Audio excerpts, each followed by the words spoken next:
We want to welcome today a special guest to our office at You've Got Made, Mrs. Katrina Cole. She's the president of Friends of Loudoun Mental Health. Katrina, what a pleasure to meet you and have you today here in our office. Oh, well, thank you so much for having me. Yeah. I'm very proud of our organization, so I'll talk to anybody about it. Yeah. Tell us a little bit first about you and what it will lead you to be part of the Friends of Loudoun Mental Health. You did say that this organization from a long time, she has been established. Yes. Well, I was born and raised here in Loudoun County, as was my mother. So my roots are deep in the county.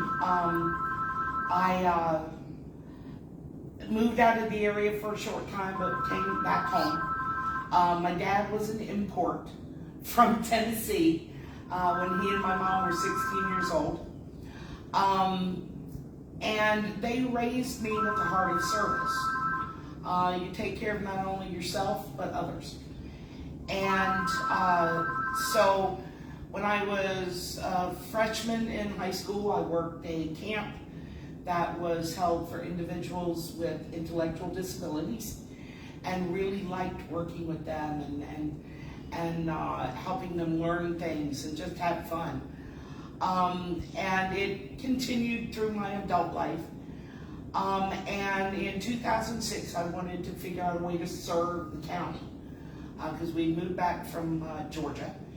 And I joined the Loudoun County Community Services Board, which oversees the management and policy making for the Department of Mental Health, Substance Abuse, and Developmental Services.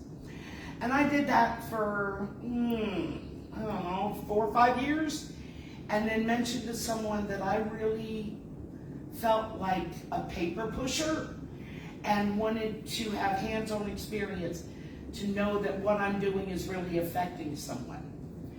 So a staff member recommended I check out Friends of Loudoun Mental Health, and I went to their meeting and applied for the board and was elected the next month. And 15 minutes after being elected, they said, "Do you want to be a secretary?" So I became secretary of the organization immediately. Friends actually started in October of 1955. It was a group of parents, teachers, and doctors who were trying to find ways to help individuals or help children with mental illness. At that time, it was the best thing they were doing was locking them up in institutions.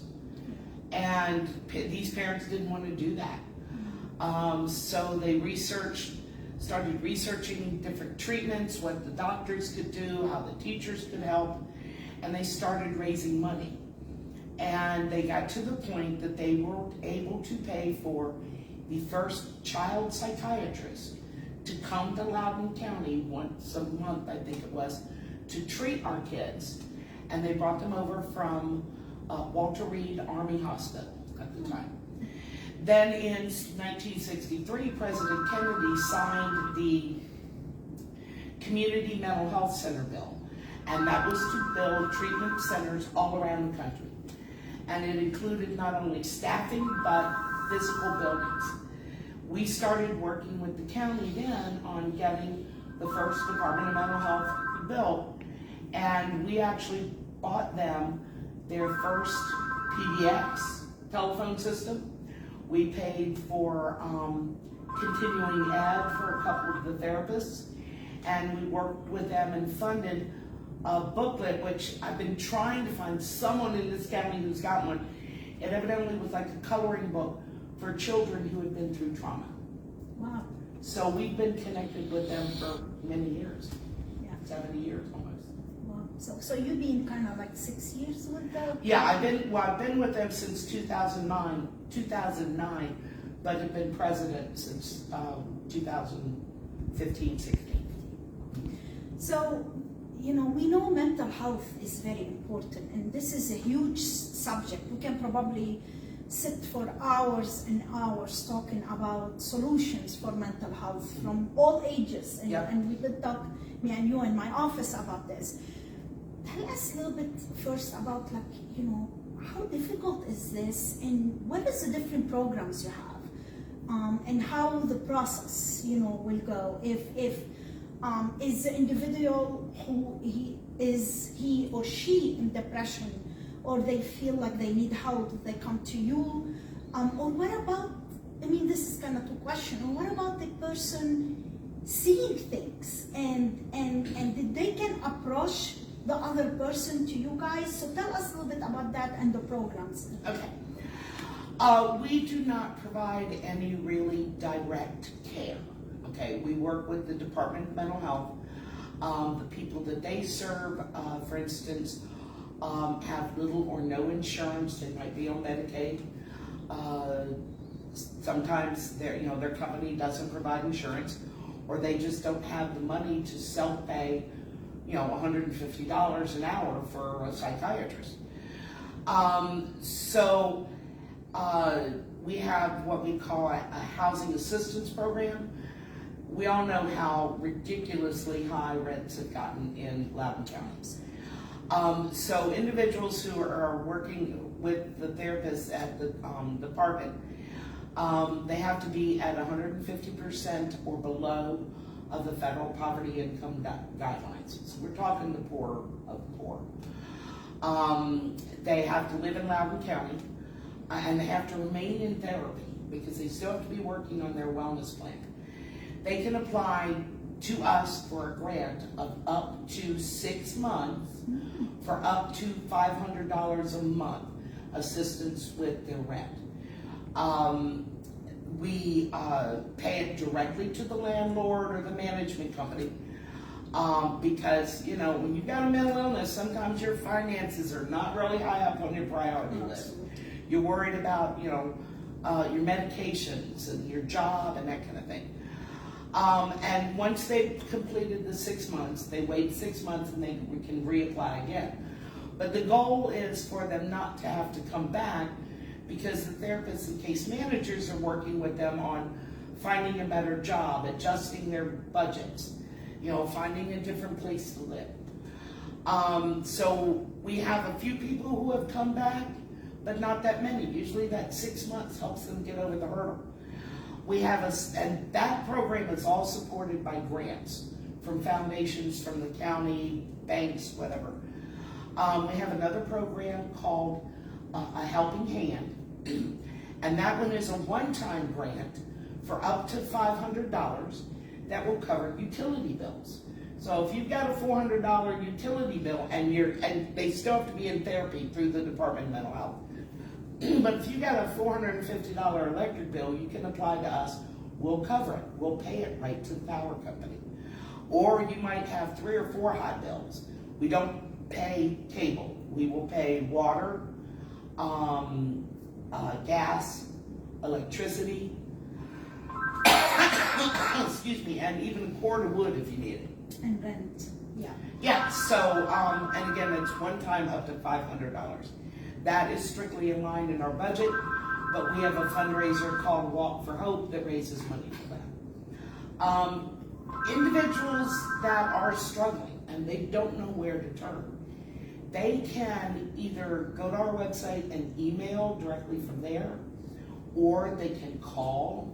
I get all the emails, I get all the phone calls, and I can help them figure it out. Mm-hmm. They can tell me what's going on.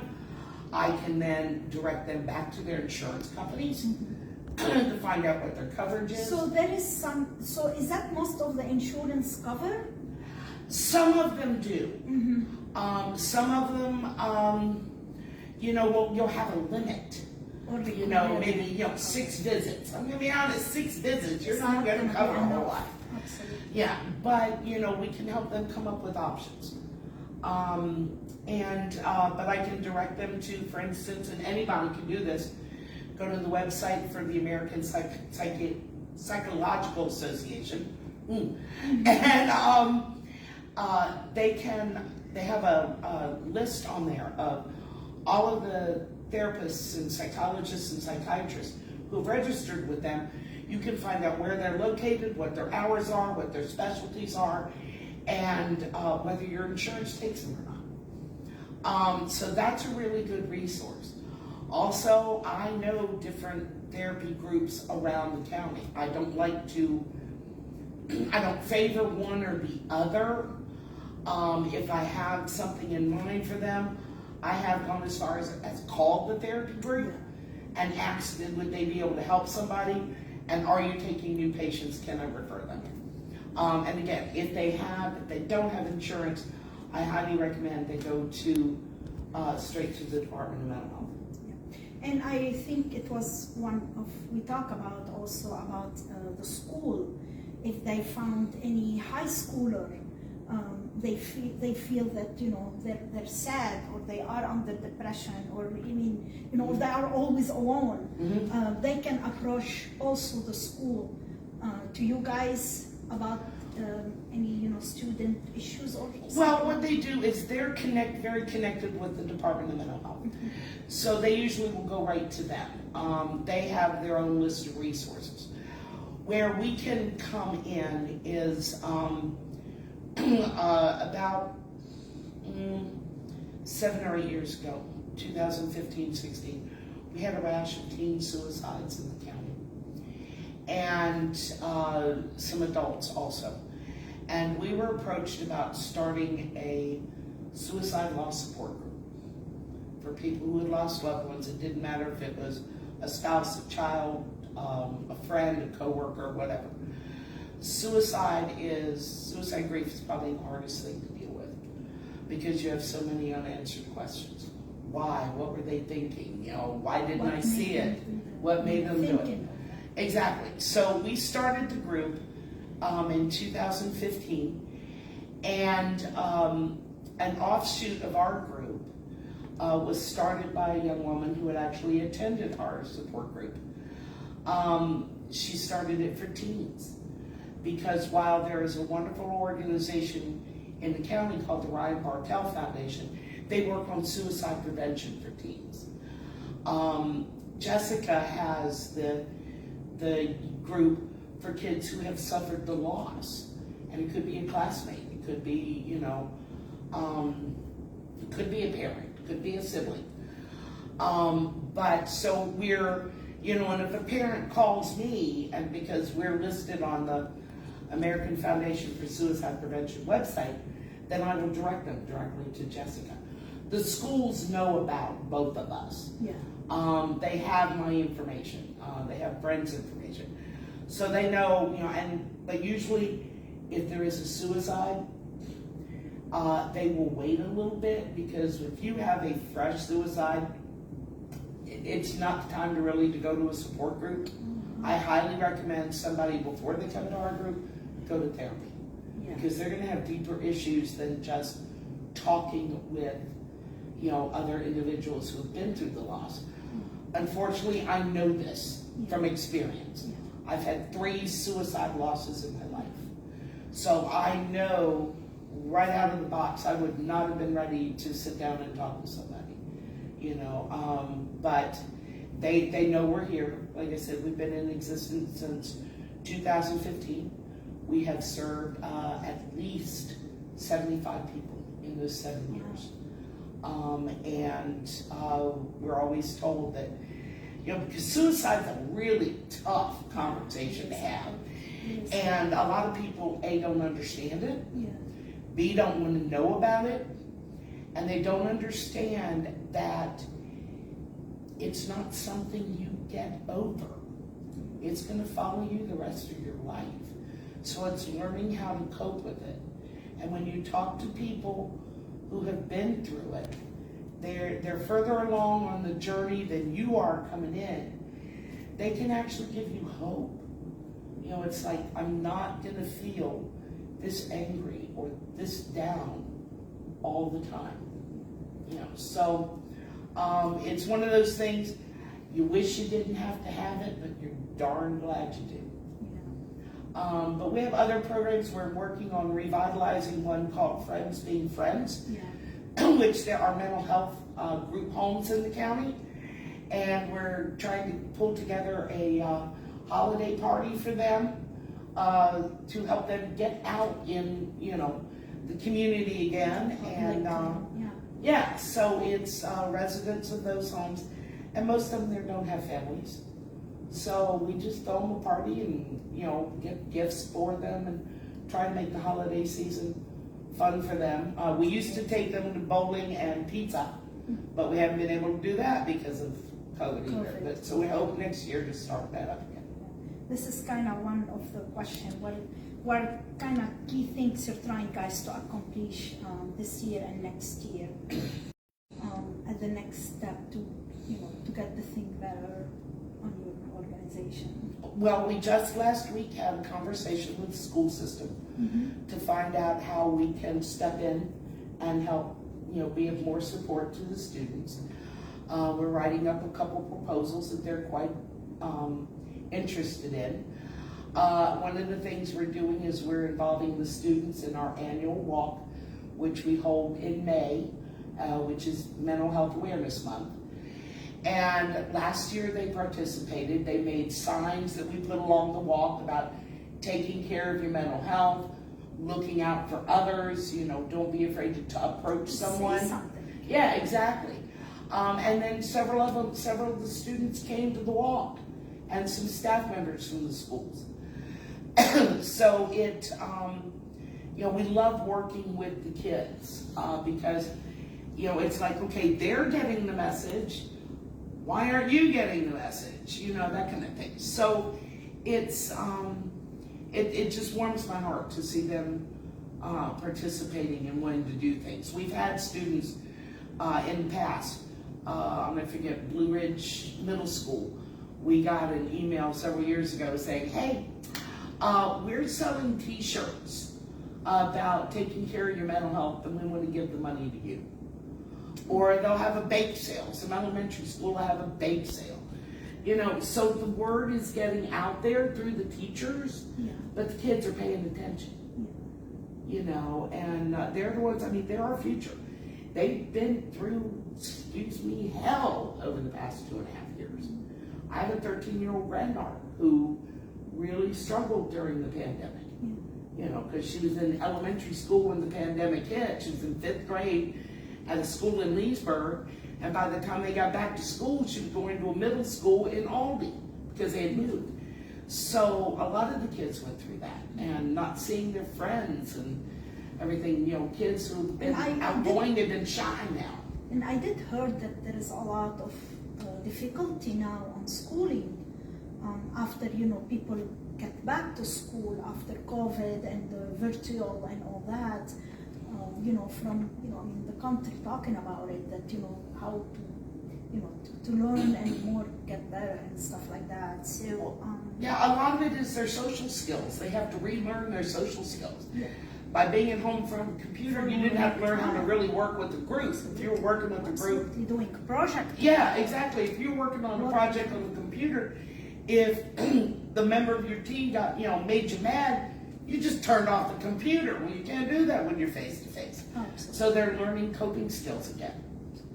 So Katrina, what can you tell to the audience and the listener today? I know, again, I did say that the mental health is really, really very important. We know what happened on, we did talk about, people, what they think about, they take the gun and they shoot people.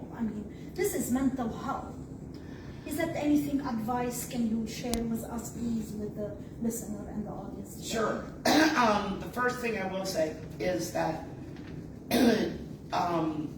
mental illness is not always behind these mass shootings.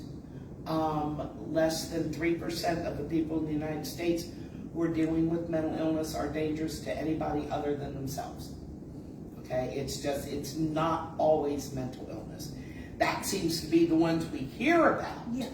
But there are others out there that it's not mental illness, they're just mad. Yeah. But the important thing is, we all have bad days. We all get the blues. Well, if that lasts for a week, if it's affecting your diet, if you're not sleeping, if you're having trouble at work because you can't concentrate, because you just feel like you've got that dark cartoon cloud over your head, talk to somebody. You don't necessarily have to go straight and find a psychiatrist. talk to your medical doctor or your nurse practitioner. The important thing is to pay attention to the signs. Yeah. Many things can rewire the chemistry makeup of your brain. It can be your diet, it can be alcohol, it can be drugs, it can just be environmental. But pay attention to it and get help. Yeah. You know, there shouldn't be a stigma against for taking care of the biggest, really one of the biggest, most important organs in your body. You know, if you break your leg, you go get it fixed. If the brain's not working, you go get it fixed. Get help, say something. Exactly, say something to somebody. And if someone approaches you and says, you know, look, I'm really struggling with this. I'm crying all the time, or I've gotten 4 hours of sleep over the last 6 nights. Talk to them, convince them to go to the doctor. If necessary, go to the doctor with them. But encourage them to get help. Because mental illness is, I don't want to say we're trying to normalize it, but it's one of the things in your body that it's a system that can go wrong. You know, I should have been diagnosed when I was 16 years old. I didn't get diagnosed with depression until I was in my 30s. You know, I've taken meds, I've been in and out of therapy. Because of the pandemic, I actually have my therapist on speed dial. You know, and just, there are online services you can use. You don't even have to go out and talk, you can go to the different online services. But get the help. You don't have to live with it untreated. And by untreatment, maybe your therapist may say, you know, I want you to do 15 minutes of meditation every day. A lot of it is changing what's going on right here in your frontal lobe. And it's interrupting that conversation and saying, okay, move on, we're moving to something else. But you're taking the time to take care of yourself. You know, go get a massage. You know, sit in a hot bathtub for 15 minutes. But the important thing is figure out how to treat it. But just do it. Yeah. You know, so you know, we gotta take care of ourselves. Because once we move, you know, once we grow up and move out of the house, mom and dad aren't there to help you anymore. Yeah. So, take care of yourself. yeah. I will say one of the ways we could use help, and what we've got planned, you know, I told you about some of the projects. We would love to have volunteers and new board members. Our board is rather small. We are a working board and a governing board. So we don't just sit there, make policies and plan projects. We also will sit out in the rain at an event if we need to. We will, you know, we'll assemble a Christmas tree. We'll do whatever we need to do for that particular project. We're not one of these huge, really busy nonprofits except for the phones and emails. But we meet once a month, and we're a fun group, you know, but you get to see what you're doing and see how it's affecting people's lives. And you learn a lot about yourself doing it too. Wow. This is awesome, Katrina. Thank you very much for all this information. What is your website again, if you can please share it with them? Sure. Our website is loudounfriends.org. Really easy. And if you go there, you can learn about our programs. And there's also a place where you can email us directly, or you can get on our newsletter, on our contact list. We don't spam. We definitely don't spam. Or you can call our number, which is 703-443-1380, and leave a message, because we are volunteer driven, so we do not have an office. And I will call you back shortly thereafter. Thank you for being here today again, Katrina, and thank you for everyone who is listening to. And we appreciate everything you do. Oh, well, thank you for having It's me. a hard job. You know, but it's a fun job. Yeah. I mean, like, you know, and I'm really lucky to have a full-time employer who is very supportive of community involvement and actually the employees' mental health. So it's a nice little puzzle I had fallen into. Thank you very much. Thank you.